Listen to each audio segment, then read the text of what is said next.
నమస్కారం మేడం, నా పేరు కొండారెడ్డి, బాన్స్వాడ నియోజకవర్గం మాది. చెప్పండి మేడం, నేను ఇక్కడ ఉన్న అధికార పార్టీ ప్రతినిధిగా విఠల్ రావు అన్న వచ్చాడు టీఆర్ఎస్ పార్టీ నుంచి. నేను అన్నని ఒక క్వశ్చన్ అడగదలుచుకున్నాను. ఒకటే ఒక క్వశ్చన్ అన్నా, నేను వరి సాగు రైతుని. వరి సాగు రైతు పండించే పంటకి ఇంత పండించాలని ఏమన్నా ట్యాగ్ వేశారా మీరు? ఇన్ని బస్తాలు మాత్రమే పండించాలని చెప్పేసి నిర్ణయించడానికి మీరెవరు? మీరు చెప్పండి నాకు సమాధానం.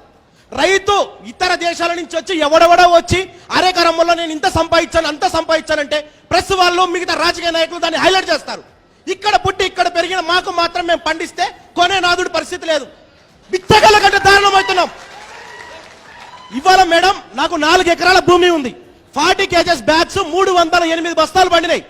నేను అవి అమ్ముకోవడానికి FCI కాటాలకు వెళ్తే అమాలి వాడు 10 రూపాయలు కావాలి అంటాడు.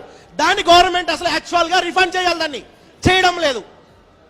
దానికి చెయ్యకపోగా నేను దానికి అమ్మాలి అంటే నేను క్యూలో పెట్టి నేను అమ్మాలి అంటే దాదాపు మేడం నాకు కాటా అయిన తర్వాత 15 రోజులకు అయినాయి. దాంట్లో రైస్ మిల్ వాడేమో సొసైటీ వాడు రైస్ మిల్కి పంపించి 3 kgల లాస్ తీస్తున్నాడు, వెయిట్ ఆఫ్ లాస్. ఒక సంచిలో పెట్టిన తర్వాత వడ్లు అనేవి 3 kgలు తగ్గుతున్నాయి 15 రోజులకి. దాన్ని ఎవడు భరించాలి? 65 బస్తాలు మాత్రమే ఎకరానికి కొంటాము అంటున్నారు. మేడం మాకు బాన్స్వాడ నియోజకవర్గం ఎవరు పెట్టారు అది? 65 బస్తాలు మాత్రమే కొంటాము అని అధికార పార్టీ. మా సొసైటీలో మేము వెళ్తే 65 నుంచి 70 బస్తాలే. అన్న కావాలంటే కనుక్కోండి మేడం, 90 బస్తాలు పండిస్తాం 40 kgలవి. దాన్ని గర్వించాల్సింది పోనిచ్చి అవమానించడం జరుగుతుంది. మరి గవర్నమెంట్ 65 బస్తాలే కొంటే మిగిలినటువంటి బస్తాల సంగతి ఏంటి? మిగతా బస్తాల సంగతి సొల్యూషన్ వాళ్ళని అడిగితే మిగతాది నీ ప్రూఫ్ చేసుకో. విఆర్ఓ దగ్గరికి అగ్రికల్చర్ వాడి దగ్గరికి వెళ్ళి ఆఫీసర్ల దగ్గరికి వెళ్ళి సిగ్నేచర్ పెట్టుకొని రా. లేదు అంటే మాట్లాడిన వాళ్ళు అక్కడ మాట్లాడేటువంటిది ఒక రైతు. ఆయన మాట్లాడిన తర్వాత టిఆర్ఎస్ పార్టీ నుంచి ఎవరు మాట్లాడితే వాళ్ళకి మైక్ ఇస్తాను, నేను మీకు మైక్ ఇస్తాను. వారు మాట్లాడిన తర్వాత చెప్పండి సమాధానం. మీరు కూడా సమాధానం చెప్పండి. అది 4 ఎకరాలు పండించుకునేటువంటి రైతు ఆవేదన. మాట్లాడండి మేడం. 65 బస్తాలు అంటే 90 పండినవి. మిగతా బస్తాలకి కౌలు నామపత్రం కింద వేరే సీడ్ ఎవరైనా వేస్తే వాళ్ళ పేరు మీదనే కౌలు నామపత్రం వాళ్ళ పాస్బుక్లు పెట్టి నా పేరు మీద ఎంచుకోవాల్సిన పరిస్థితి. లేదు అంటే కనుక ఇంత పండినవి అని చెప్పి విఆర్ఓ దగ్గరికి వెళ్ళి అగ్రికల్చర్ వాళ్ళ దగ్గరికి వెళ్ళి సిగ్నేచర్స్ పెట్టుకొని రావాలి. రైతు పండించిన పంట ఏమన్నా దొంగతనం తీసుకొచ్చాడా మేడం? ఇతను పొలంలో పండిందని చెప్పి ప్రూఫ్ కావాలా?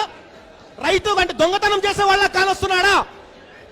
ఆ దొంగల 24 గంటల్లో రైతుకి అమౌంట్ పడతాయి అన్నారు. 3 నెలల్లో పడలేదు. మా నియోజకవర్గంలో మా దరిద్రం ఏమిటంటే అగ్రికల్చర్ మినిస్టర్ మా కాన్స్టిట్యూన్సీలో ఉండడం మా దరిద్రం.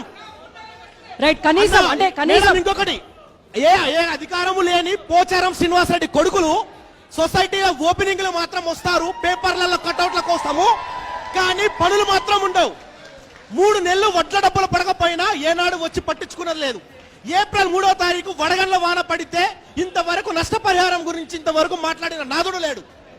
ఇంతవరకు మేడం FCI డబ్బులు పొరపాటున పడిన వాడికి 3 లక్షలు లేదా 2 లక్షలు పడితే కోటగిరి బ్యాంకులో 10,000, స్టేట్ బ్యాంకులో 20,000, సిండికేట్ బ్యాంకులో 2 లక్షల రూపాయలు పడ్డ రైతు ఎన్ని రోజులు తిరగాలి? 10,000 చొప్పున 20 రోజులు తిరగాల్సిన పరిస్థితి.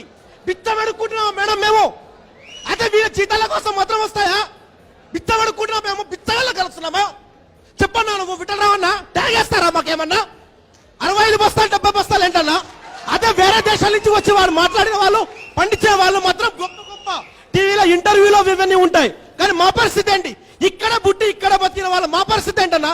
ఇవాళ మేడం నేను వ్యవసాయం వదిలేసా, ఇన్సూరెన్స్ చేసుకున్నా, ఇన్సూరెన్స్ రాలేదు, దోమపోటు పాడైంది, అన్ని కన్ని కలిపేసి నువ్వు వ్యవసాయం వదిలేసా. ఇవాళ నిలదీద్దాం అధికార పార్టీ ప్రతినిధులు, మా కాన్స్టిట్యూన్సీ ఎమ్మెల్యే మంత్రి పోచారం శ్రీనివాసరెడ్డి కానీ వాళ్ళ తనయులు వస్తారు, అడుగుదామని హైదరాబాద్ నుంచి వచ్చా. ఓకే అండి, నిజం అంటే మీ ఆవేదన ఏదైతే ఉందో అది అర్థమైంది.